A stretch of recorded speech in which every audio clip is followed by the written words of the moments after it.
Okay, so the first real question you need to ask yourself is, why are you on this webinar? I think it's really important that you understand the context as to why you're actually here. So let's go through a few reasons, and maybe you can kind of understand and relate to some of them. Do you just love to play and you want more gigs? Pretty simple reason why you're here, and that's great. Do you want to make more money from the skill and the talent that you've worked so hard to perfect? You know, you feel as though you've got more value to offer, and maybe you're not getting the return financially that you want. So maybe that's a reason that you're here. Or are you seeing less talented acts and wondering why and how they're getting more gigs than you? I know this can be a real issue for musicians that feel as though they're fantastic at what they do, but they're looking around and they can't really quite understand why people other lesser musicians, if you like, aren't as successful, are more successful than they are. So that might be a reason you're here. Are you seeing your fees being undercut by other cheaper acts? I know this is a particular issue for a lot of acts that are out there. You know, other acts that are playing maybe kind of amateurish, willing to play for lower fees, almost on a hobby-based level. And if you're looking to earn an income and a living from your skill and being a musician, then that's a real issue for you. So, are you seeing lots of competition in the market and you want ways of dealing with it? It's become very competitive now. The market for live music for corporate and private events has shrunk, but yet there's probably more musicians around that are willing to offer their services. So there's a lot more competition, and we need to find ways of dealing with that. Maybe you're performing at relatively poorly paid pubs and clubs, and you want to tap into that lucrative private and corporate events market. That's kind of what this is all about. And I think the real key here is your pubs, clubs, those types of public venues, they always, unless people are paying to come and see you particularly, there's always going to be a limit on the fees that you're able to charge an owner of that pub or club. Whereas if you move into that lucrative private corporate event market, there's a lot more money there and a lot more income that you can make off the back of each individual show. Or have you had success but finding it harder and harder to fill your gig diary? You know, times used to be maybe a little bit easier, not as easy as they used to be now, and maybe you're finding it harder and harder to fill the gig diary, and you need to find ways and tools and strategies and tactics to enable you to do that. So, or did your gigging income from private events used to form a large part of your overall income, but it's dropping and you need to fix that? A pretty obvious one in that respect. So let's just quickly go through now. I hope you just maybe kind of relate to some of those and give you a real good reason why, you know, you should sit here for the next kind of 30 minutes, an hour or so, listening to the info that I've got for you. But let's just run through, and we'll very briefly tell you what I'm going to cover here. Is ultimately it's how to use your skill and talent to tap into the lucrative private and corporate events market. That's fundamentally what it is. And what I'll show you in this webinar is the 6 steps that you need to take someone from knowing that you exist all the way through to booking you, and then even referring you to their friends, their family, and their colleagues. And then what we'll do is we'll also end up with a bit of a Q&A session. So if you've got any questions, have a think about them now. If they come up during the webinar, just throw them into the questions box there, and I'll do my best to stick around as long as need be and try and cover as many answers to those questions as possible. So whether you've got them now or at the end, just throw them into the questions box so we can tee those up for later. So let's have a think about why you need to know this stuff. Well, what is this stuff that I'm going to talk to you about? Well, this stuff is primarily about marketing. That's what we're all about here. That's what I'm all about at Gigging Success. It's about, now, fundamentally, most musicians tend to really run scared at the thought of having to do some kind of business-related or marketing-related activity. So the fact that you're actually on this webinar at the moment, I think puts you streets ahead of so many other musicians that are out there, because you're taking that first step towards breaking down that barrier and understanding that being able to market and communicate your value is a really important skill that you need to have. So what I'm going to teach you here will give you the knowledge and the tools to increase your booking volume. And that's kind of what, in many respects, what this is about. And it gives you the ability to attract inquiries from prospects that have much higher probability of booking you. You know, it's all very well attracting anybody, but you want good prospects, you want good clients that are going to pay you premium fees, and you want good events to play at as well. And this is, again, this is not just about getting more gigs, it's about getting better quality gigs as well. So these strategies allow you to charge a premium fee and feel confident doing so. Because a lot of musicians feel as though it's very difficult to raise their fees, because you feel as though you're just going to not get the work, or the client's just going to turn around and go, that's ridiculous. So what we want to do is equip you with the tools and the mindset to be able to increase your fees to the point where you're actually feeling happy and confident to actually go out there and charge that. And it's also it's critical information allowing you to be fundamentally a winner in what is a pretty competitive marketplace. As I mentioned before, competition's, it's tough, and you need to have these tools, these marketing tools around you to be able to cut through that competition and win out effectively. So, and fundamentally, again, it's going to allow you to build your career as a full-time professional musician, if that's what you want to do, or you want to do it semi-professionally, or this is, maybe this particular route strategy for corporate and private event clients is very much part of a portfolio strategy, if you like, for you. So who am I? You're probably asking, who's this guy? He's been speaking for 5-10 minutes, but who is he? Well, my name's Brad Lazarus. That's me on the right there with my wife and my 2 superhero children. I know, it's a brilliant picture, isn't it? But I started out life in the mid to late 90s in the music business, ISM Records to be precise. At the time, it was almost relatively independent.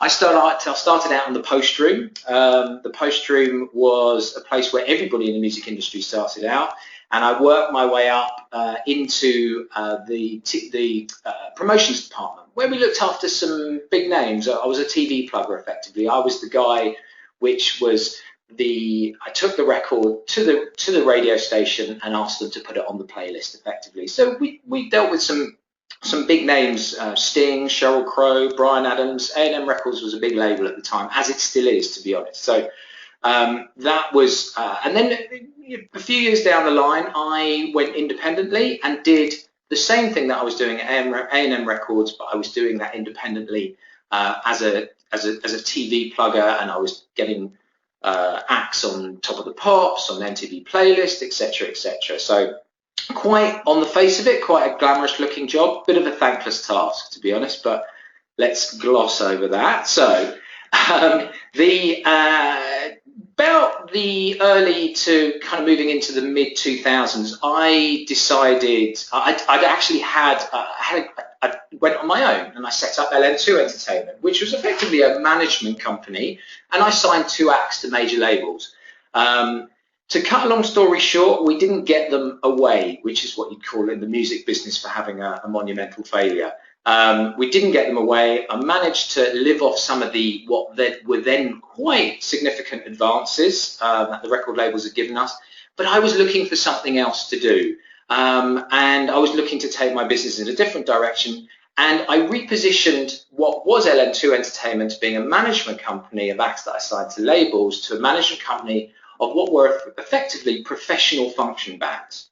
So it's quite a unique model. I effectively partner with the bands on my roster, musicians on my roster. I invest in them. We look to rebrand them, remarket them, generate leads for them, and secure them bookings at corporate and private event clients. So over the last few years, I'm consistently generating about £500,000 worth of bookings across all my acts, which is now about 11. So manage all those exclusively. From that point on, I looked to see how I could help musicians take what I'd learned and effectively teach them some of the systems and the marketing, the business side of trying to get corporate and private event clients. And that's where Gigging Success was born out, which is currently exists as a blog and a podcast. And, I'm delighted to be able to be doing presentations like this as well. So since Gigging Success started, we've been featured in a multitude of different kind of publications and magazines and blogs, etc., etc. And you can see a few of those on the screen now. So, International Musician Magazine, which is the AFM's magazine in the States, Total Rock, on various podcasts, etc., etc. So, enough of tooting my own horn. So, let's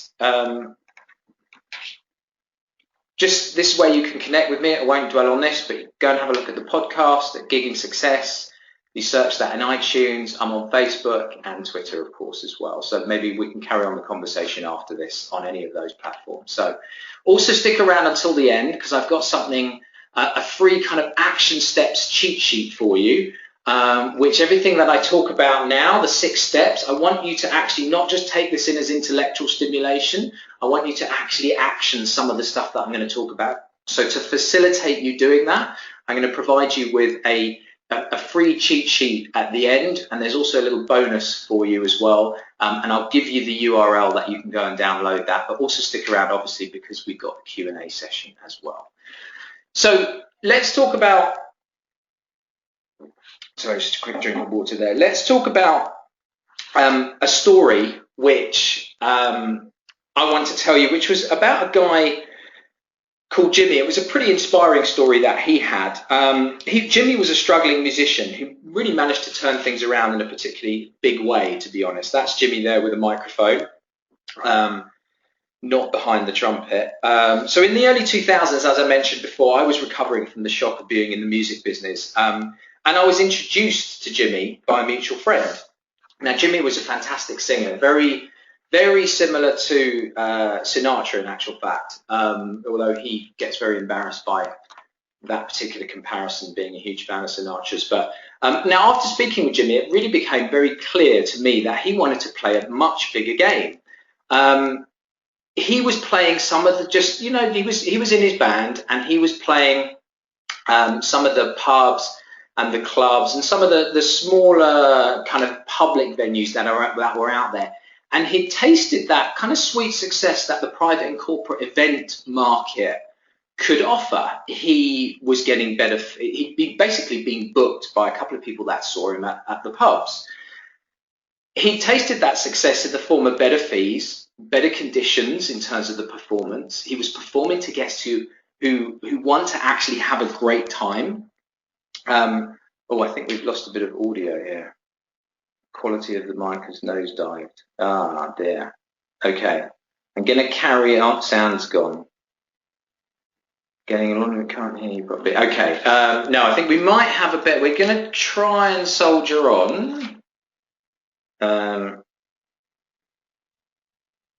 Okay, you can hear me now. Jackie can hear me. Let's just keep moving a little bit. Okay, now recovered. Good. Okay.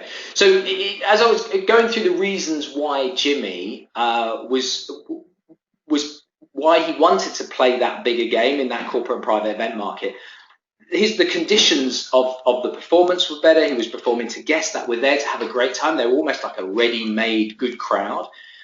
He was really treated with respect, and the respect that he really felt as though he deserved. And for him, as he was now, you know, the pressures of, you know, rent and all the other kind of overhead pressures, the fees that he was getting from one private booking, he realized were 3 times that of the public show. So this was a big kind of aha moment for Jimmy. Now, I don't know if any of you guys can actually kind of relate to any of these, why you would want to, would you want any of these kind of conditions to be performing in better fees, better conditions, performing to guests that were there and ready to have a good time.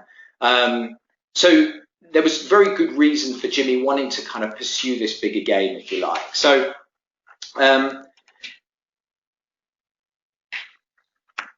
the next step for Jimmy was, I said to him, well, what's your plan for growing? What's your plan for playing bigger? And he went through some reasons why. And his plans were along the lines of, he wanted to play more public shows in the hope that he'd get more bookings. He was looking to do some more rehearsal. He felt as though it was going to help him. And he wanted to grow his repertoire list because he felt as though offering his potential clients more choice was going to be a good option, and he'd be able to get more clients doing it that way. He wanted to get a website up and live, which is great, and he wanted to buy more gear because he felt as though the slickness of the show was going to get him more gigs. So about 6 months later, I basically bumped back into Jimmy, and I had a chat with him, and I said to him, what progress have you made, Jimmy? And he basically said progress was pretty slow. He'd only really picked up about 2 or 3 more bookings, and he didn't quite know what to do, and he was a little bit unsure about the way forward. And I said to him, listen, you know what? The bottom line is that you've got 5 bookings in your diary. The reality is that you should be really, really pleased with those 5 bookings, and it has a very, very good sign on you moving forward. You should feel really confident that you could get more. And he kind of looked at me slightly quizzically, and I said, well, look, see it this way. The market for musicians in your area is really like one big apple pie. Now imagine that each performer has their own slice of that pie. So there's the slice. Now, even the 5 bookings you have represents just a small slice of that pie. Now, the good bit is the 5 bookings is proof that clients are happily paying you their hard-earned cash to have you perform at their event. So what you don't necessarily need to do, Jimmy, I said to him, is go out and do more rehearsal, learn more songs, buy more gear. What you need to be able to do is understand how to communicate and market what you currently have more effectively to effectively increase the size of your pie. You need to find ways to increase the slice of that pie. So that begs the question, how big is your slice of the pie? And how big do you want your slice of the pie to be? Because that's fundamentally what this is about. If you're already doing a few shows, or even if you haven't and you've had some great responses, what you need to do is not necessarily go out and rehearse more. That's all fantastic and well and good, and you should be doing that. What you really need to be doing is understanding how you can communicate your value. So that's when I introduce the 6 booking triggers. Now, this is fundamentally the marketing system that underpinned the success of Jimmy's career with his band. This is the system that I told Jimmy that he should be employing in order to get the bookings that he wanted to get. What the 6 booking triggers fundamentally did for Jimmy was take him from 5 okay paying gigs to 65 at almost double the fees. During the kind of economic downturn that's happened over the last few years, we managed to ride that out, and he still maintained that fee level and the number of shows. And it's really enabled him to earn a healthy full-time income as a pro musician. Now, as a byproduct of the success, the band have gone on to perform at 2 of the biggest shows in UK TV. Now, this is a byproduct of using the system that I'm going to talk to you about in a moment. He managed to get a performance on the one show, which is him on the left there, with, I think it's Alex, and I forget the other guy's name. This was actually in March. The guys performed 3 songs on the one show, like a film medley type thing. And then on the right there, you'll see, or on the left as you look at it, the performance on This Morning as well, which was, this. We didn't try and get these. This is a byproduct of just marketing out to private clients, corporate clients, agents, that type of thing. So let's take a look a little bit closer and dive into these 6 booking triggers. Now, as I think it's really important before we look at these, what I call the 6 booking triggers, it's important to kind of understand that a series of different mini events take place before a prospective corporate and private event client decides to book you. Now, what's so vital is that you understand that these mini events are what these mini events are and how they affect someone's decision to book you. And what this framework, the 6 booking triggers framework that I developed, it really helps you to make sense of what these mini events are. So what you can end up doing is effectively plugging the gaps. And I'll show you step by step how you might be able to do that. So let's look at each of these 6 booking triggers as a whole, and then we'll dive a little bit deeper. Now, as we go through this, I want you to consider at each point, at each trigger point, what you are doing and what you could be doing to be more effective in communicating your value to prospective clients. So here they are on the left: the know you trigger, the like you trigger, the trust you trigger, the try you trigger, book you, and then the refer you trigger. So that's them in a nutshell. Let's dig a little bit deeper into each one of them. I'm just going to have a quick sip here. So the first trigger is the know you trigger. Now, this is the top of the marketing funnel, if you like. You might have heard that particular term, funnel. Obviously, we can see there it is a funnel. At the top of the funnel is the know you trigger. This is where people effectively first get to hear about you. Now, if you're doing a great job, then there'll be lots of people getting to know you, lots of people at that top part of the funnel. Now, there's lots of ways that people can get to know you as well. They can see you live, find you on search engines, they'll find you through social media, find you through Google ad, print ad. There's literally hundreds of different places that you can go out and put your message and draw people into the top of your funnel effectively. One of the things that I do really effectively is Google ads. We do a lot of search engine optimization. The obvious one, which a lot of musicians will be doing now, is people seeing them live, but you can do so much more than that. There's things along the lines of directories and that type of thing. Next, we move on to the like you trigger. So once somebody is aware of you and they become a little bit curious, they want to dig a little deeper and find out a little bit more.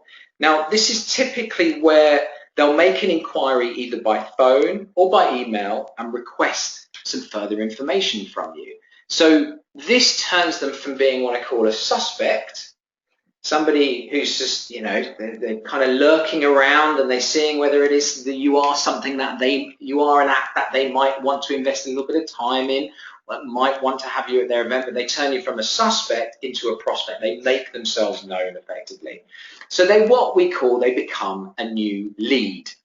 So you'll hear I'll use the term lead or prospect quite a lot. So as we move down from the like you trigger, we now move into the trust you trigger. Now, as people, this is the point effectively where somebody is ready to learn a little bit more about you and begin to understand on a much deeper level whether you might be the right act for their event. So at the like you trigger, they've just gone, oh, I really like this act. I want to know a little bit more. Now, the trust you trigger, this is when you're starting to move, they're starting to actually seriously consider you for their particular event. So they've gone past the point of just liking you. They like you now. Now they need to really kind of understand whether you might be the right act for their event. So what are they going to do? They're going to spend a little bit more time on your website. They're going to look closely at your promotional material. They may request to come and see you live. They may meet you face to face. They may get into an email correspondence for you. This is a real kind of critical point in the process, because it's where many bookings are really won and lost for a lot of acts. And because effectively what they've done is they've really raised their hand to say, I'm really interested in what it is that you can do for my event. So it's so important that you now show them what value you can offer them effectively. Now, it's easy to fall down at this stage, and many acts do fall down at this stage, but the question is, why is this a hurdle? Why is this something which a lot of acts can't get past this trigger point? And I think personally it's because a lot of acts don't really take the time to understand what the client really wants. You're out there doing your thing as a musician, performing because you love to perform. But I think it's important for you to really kind of start understanding that you're in a client-facing business. If you're in a client-facing business, you must try and understand what it is that the client wants from you, because fundamentally, they don't really, the prospect, I should say, they're not a client at this point, remember, they're a prospect, fundamentally doesn't really care what you can do, they only care what you can do for them. So it's really important that you take the time to try and understand what they want so that you can then construct your message to deliver it to them. Because ultimately people are fundamentally motivated by their own self-interest. So now, if you can clearly communicate why your act is of value to their life and to their event, then in many respects, at this point in the funnel, you're 95% the way there to getting the actual booking. So it's a case of kind of talent being one piece of the puzzle, being able to take your talent, find an audience willing to pay for that performance, and then clearly communicating why you're actually worth the fee. Is that very much that final piece of the puzzle. So let's move into the next booking trigger, which is what I call the try you trigger. Now, this is the opportunity where you've started to build some trust and they want to take it another level. So this is the point where you give the prospect the opportunity to come and see you perform live. Now, I think it's really kind of key here that you understand, I think we're still having a few sound problems. We're going to kind of push on, but you can't always rely on prospects having the time or desire to come and check you out. Now, often I speak with a lot of musicians and they believe, yes, you performing live is the best form of marketing for you. There's no question about it, but it isn't always possible for you to find it isn't always possible for you to find a great showcasing platform in a venue, and it isn't a lot of the time always possible for a prospective client to come and see you. Now, imagine a situation where you're trying to attract a booking from a bride and groom, for example, and let's say that they decide, they're both full-time employed and they're very, very busy.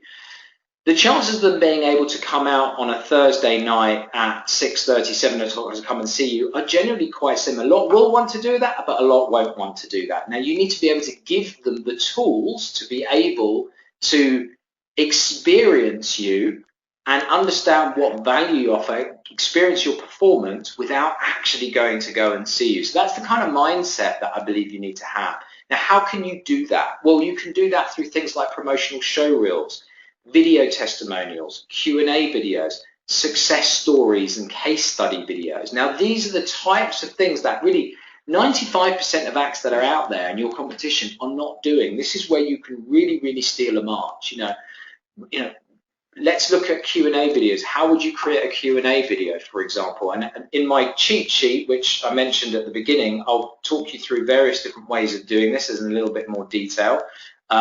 But a Q&A video is very simply, what are the questions that somebody asks, a prospective client asks you on the phone?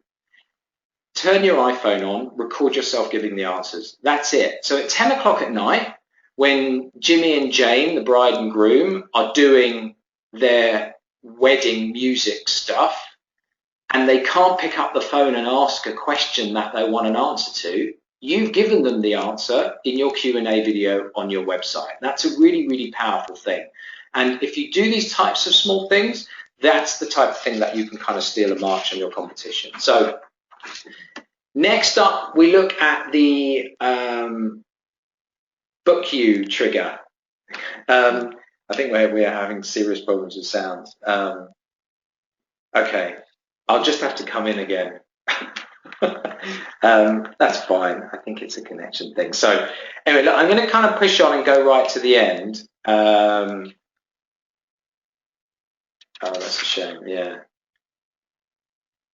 Okay. Well, look, let's move on, and we'll come to the end, and we'll hopefully try and come back to this again. But now we've got to the point in the process here where in the book you trigger. Well, it's not really a trigger. This is the great bit. This is where you've got the booking.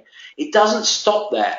This is the point in the funnel, if you like. This is the point in the experience that the client has with you where you can create something totally unforgettable and world-class for them.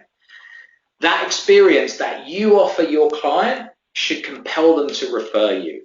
And it's not just about giving a great performance. Yes, you've got to give a great performance. There's no question about that.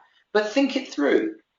They booked you because they expect you to do a great performance. What you need to be able to do is give them something a little bit extra. Give them a great experience other than your performance, because you're great at your performance. That's what you do. That's what they want. But they want a little bit more, something that's going to surprise and delight them.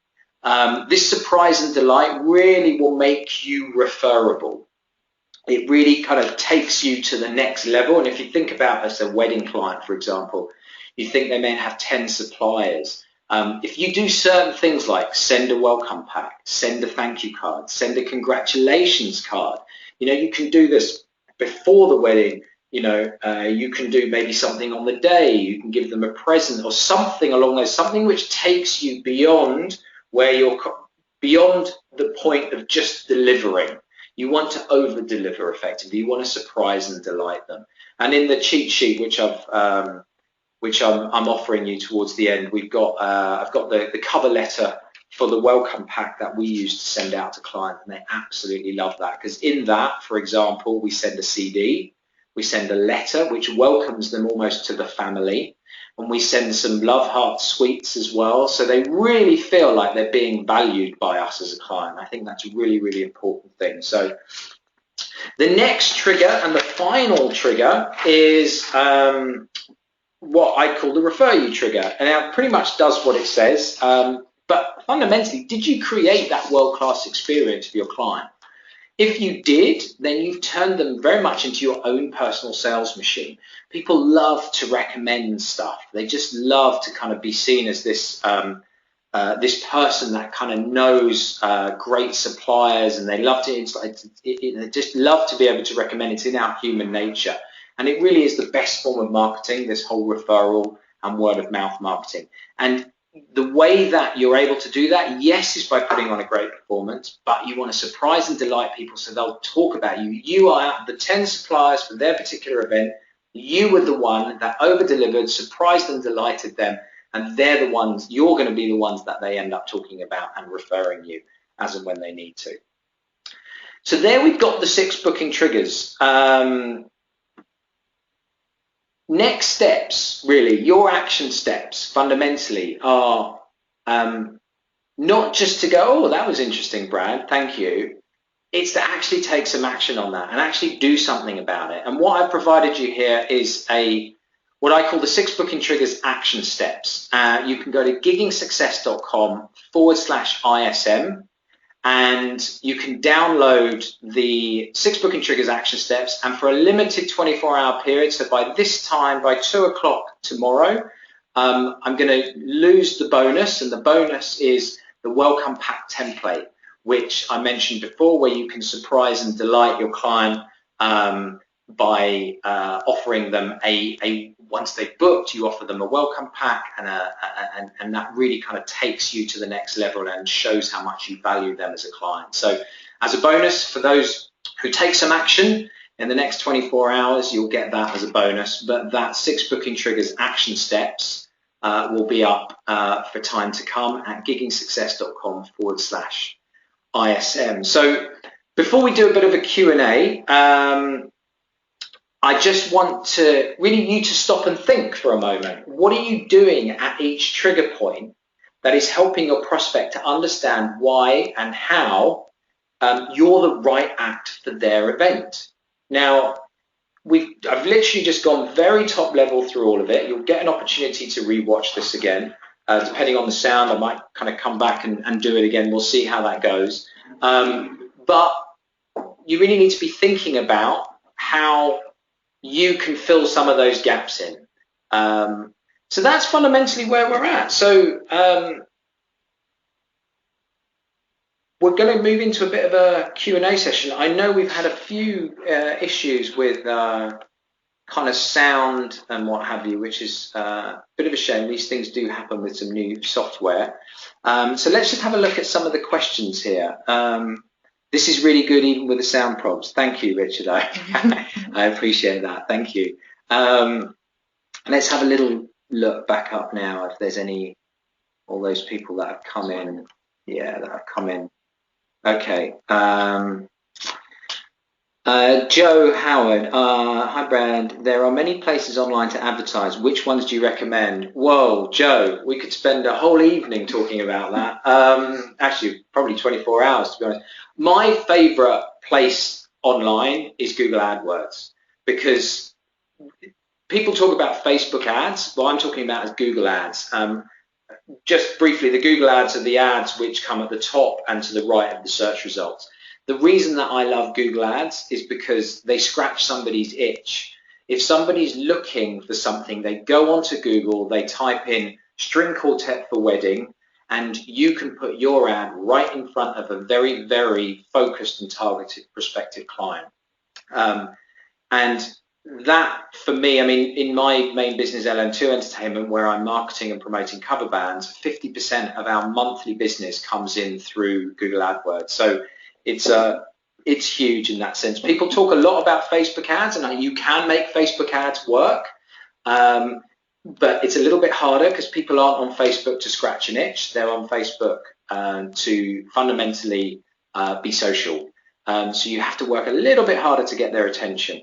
If you're looking at kind of cheap or how expensive, as goes on, Polly's asking, how expensive are Google ads? To give you an idea, Polly, They are per click. You'd be paying, let's say you're looking at Soul Band Surrey. That keyword will probably cost you anything between about 60p and £1.20, depending on how optimized your campaign is. I won't go into too much detail, but the way to look at Google Ads is you ask yourself, how expensive compared to what? If it can cost you, if you can make something like Google Ads works where you're effectively spending £50 to get one booking, would you continue to do that? Well, yes, it's almost like a vending machine. You'd put money in and you'd get money back out again in the form of a booking. And if you can make that work financially, which you should be able to do, and I've proved that you can do that, you can continue doing that all day long and it becomes a lead generating machine for you. So I won't go too long about Google Ads because let's have a look. Let's have a look who else we've got here. Oh, very sensitive. Anyway, let's go down here. Okay.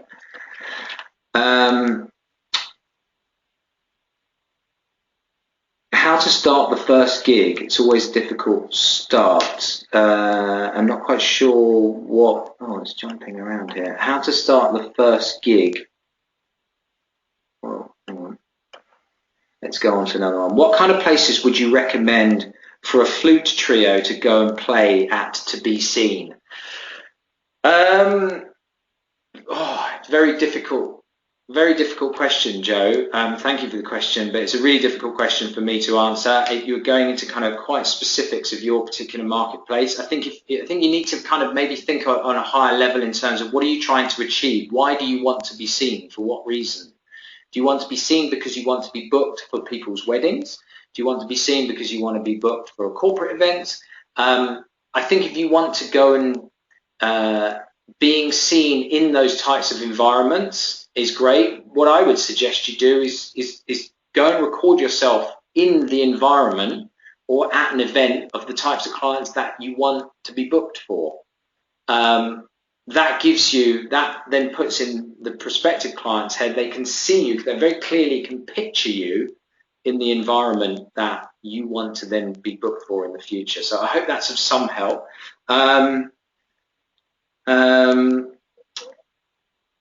Yes, Brad, I find it's much more, this is from Christopher, I find it's much more successful in terms of securing bookings when people get in touch with me rather than the other way around. Absolutely, Christopher, I totally agree. Whenever I contact them, no matter how politely, they are rarely interested. I think this is because of the mentality, never buy from someone who approaches your doorstep. Do you agree? It's always going to be a huge amount easier when when a prospective client comes to you. I have to say, I've never done any kind of outbound kind of cold calling style. I've always tried to use almost kind of like magnetic marketing, if you like. Try to, like, for example, that's why Google Ads works particularly well, is because you actually got people that are looking for something that you've got. So that's a real kind of, top level of that. But absolutely, I would agree with you in that sense. What have we got here? What's saying next here? What's your experience of wedding fairs, and is there equivalent in the corporate sector? Yeah, there is, Dave. My experience of wedding fairs is one, and then I never went back again. Why? Because I think there's far more. They're not cheap. I think wedding fairs work if you know the type of people that are going to turn up. They are the types of prospective brides and grooms that might want to book you for your local area, for example. They really only, I think, work when you have a relatively sophisticated follow-up system. So there's no point in getting a lead from a bride and groom at a wedding fair and then sending them one email after that. It's just not going to work. The chances of you getting the best return on your investment for the money that you spent to attend that wedding fair is going to be low. So I've always looked again at Google Ads, and I've spent my time and my energy and money in learning how to generate leads from Google Ads and spend my money there. I think it's far more effective. But again, you can only kind of try and test these things a lot of the time. Hi Brad, are jazz acts demanded for corporate gigs? If they are, which venues would you recommend besides Ronnie Scott's? Yeah, not easy to get into Ronnie Scott's. Are jazz acts demanded for corporate gigs? I've got 4 on in my roster, and they are some busier than others. Some have been busier in years gone by than they are now. But yes, jazz acts are very much in demand for corporate gigs. Again, it's about how you go and package yourself, how you go and present what it is that you can offer to solve the problem of the corporate client. Because that's fundamentally what we're trying to do. Everybody that's looking to book you has a problem that they're looking to solve. Can your act solve their problem? Now, their problem isn't just one of, I need an act to play music. Their problem is one of, I need an act to be cooperative. I need an act that will show me that they'll turn up on time. All these things are the kinds of solutions that you need to be providing to get those clients. So let's try and pile through. I've had a bit more to say on that, but I think we should try and pile through some more of these questions. Have you found anything specifically which often captures corporate clients' imagination, interest when you're approaching them for the first time? Would you approach a business directly? Yeah, Louise, that's a really interesting question. And I think it's so difficult to cut through the number of acts or suppliers that are trying to attract the attention of a corporate client or an event planner. One of the things that I did, which was actually quite successful, was I put together personalized videos. So I got a piece of software and I put a short 2-minute presentation of a couple of the acts that I look after on my roster, and then I recorded a personal 6 or 7 second message to that particular event planner with the logo of their company in that video. It takes time, but your engagement levels go sky high, and they'll often come back and go, wow, that was fantastic. Thank you for taking the time to be so personal in that sense. So that's a great way of personalization, really cuts through. So trying to do bland, sloppy, kind of all-encompassing messages as opposed to doing things on a personal level. Even as simply as just sending an email saying, hi, I looked on your website and I saw you were an event planner for so-and-so event. I loved it because X, Y, and Z. You've shown that you've taken the time and interest in their particular company. That has the potential to engage with them on a much deeper level. This is GE, would you recommend to join or avoid niche marketing agents for particular instruments such as a classical guitar agency? Look, that's all part of your marketing mix, if you like, and there's like kind of I see that as another lead generation. So imagine, was it in Greece they had the Parthenon? I'm looking at Kim here. I'm not sure Kim's into Greek mythology, but I think that there's an analogy of a Parthenon in Greece, which, you know, basically the building with lots of pillars that hold up a roof. Those pillars in a business, or in your business, if you like, your small business, music business, are the paths of those are where you generate your leads from, and the more of those you have, the more likely that if one pillar drops, you've still got the others holding the roof up. I see agencies as just another form of that. And I know a lot of musicians want agencies. They want to be able to go to an agency and the agency to turn around to them and go, you're absolutely fantastic. I'm going to give you 25 gigs a year. I've never seen it happen. Or if they do, then one day they decide they don't want to work with that act, and then where are you? The ceiling of your Parthenon is fallen, you know. And if that's your career, that's a big deal. So let's have a look. Are choir acts in demand, Catherine? I'll be honest with you, I'm not an expert in the niche of choirs. So I've seen them around, and look, it's a niche. There's no question it's a niche. There is some demand for it, otherwise there wouldn't be choirs. So I can't really go too much more further into that. But Louise, if you want to enter the corporate events market for the first time and thus don't have your first gig yet, where they can try you, thank you for listening, Louise, is there anything you would advise? Again, I've kind of mentioned that before. That was your question, Louise, before, about trying to be as personal as possible without being creepy. if that makes sense. So there's an argument to say that you should go and find out, as your relationship maybe develops, you go, send a present, send something in the snail mail, send a package, be personal, go and find out who the event planner's name is and go and write a postcard to start with and send it to them and say, look, I'd really love to have the opportunity of having a telephone conversation with you. I can offer this, this, and this. We've had this type of experience. We've had some great testimonials. Then follow up with a phone call. So you just be personal, effectively. Polly, how would I find out which big companies might book musicians for events? Am I better working through an agency? Well, I think I've done that. Am I better working through an agency? I've answered that kind of question in the sense of yes, but not exclusively. How would I find out which big companies might book musicians for events? I think there's two types of kind of approaches you can go for the corporate market. Three types. You can go through an entertainment agency who then have clients who are corporate clients. You can go direct to the corporate client itself, and the larger companies like PwC or the bigger companies will have an in-house event department, or you can go via an event planner. In my experience, going via an entertainment agency or an event planner is the better of the best two options. Which one is better? Difficult to say exactly, but so I hope that answers the question to a certain extent, because it's difficult to know. I found when I went direct to the actual brand itself, so let's say I'm going to go to, I want to target Smirnoff. Now Smirnoff, and I think it's Diageo, are a large enough company that they have their own in-house events department. If I target that events department, it turns out that they only really, depending on the kind of act you are, they might only have 1 or 2 slots for a year. So you're doing quite a lot of work for the opportunity of maybe having 2 gig offers, which you might get 1 or none. So it's up to you. You've got to kind of do your numbers and work out whether it's worth your time in that sense. Can you ever be in too many places online?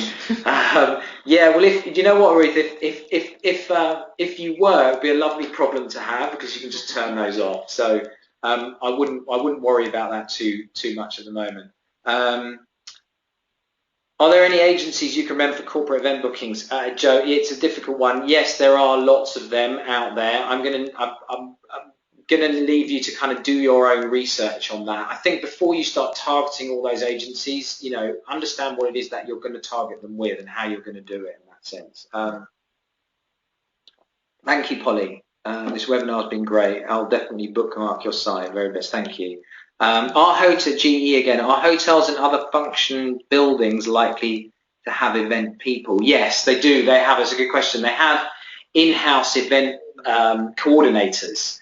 They call them event coordinators. Now, what I found, depending on the part of the country that you're in, well, actually all around the UK, generally a lot of the venues, the hotels that have a volume of events, they're in-house. They will generally have deals with either agencies or bands. Now, the reason, and they're quite tied into those deals, because a lot of them will take a commission.